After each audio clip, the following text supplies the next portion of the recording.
He has designs on Greenland once again, something he wanted to acquire during his first term. What is driving his latest push here?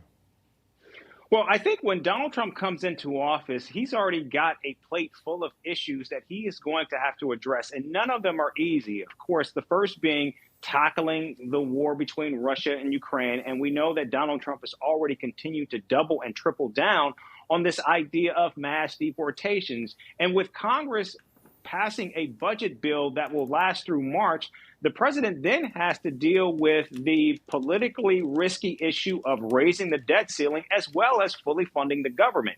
None of these issues are going to be easy. In fact, all will be a massively tall order for the president. And so I think what we're seeing here is Donald Trump is trying to deflect from some of those very difficult tasks that he will have to deal with as president of the United States. And I think he's trying to divert attention to issues that simply do not matter to many of the American people, to try to avert their eyes to the hard part that he will have to confront, which is actually governance. You mentioned the many things that will be on his plate when he retakes the White House on January 20th. Do you feel that same notion goes to his comments about the Panama Canal as well?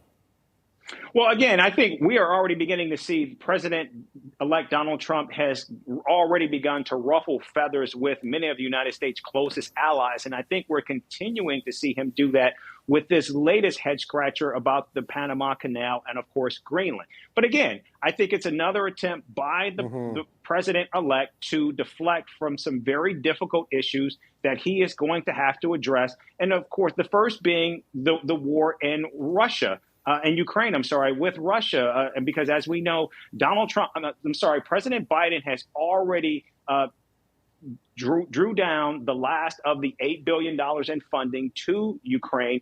So now you've got President Zelensky with $30 billion in aid from the United States, which means he's not going to be willing to take a deal from Donald Trump that will include actually ceding territory as well as eliminating their ambitions to join NATO. Which makes Donald Trump's negotiations much, much tougher with Zelensky and Vladimir Putin. And so, again, I think what Donald Trump is doing now is trying to bring about or create more crises that simply do not exist to try to divert from these issues. And Eric, you mentioned Donald Trump already trying to pick fights and ruffle feathers with allies, of course, here in Canada.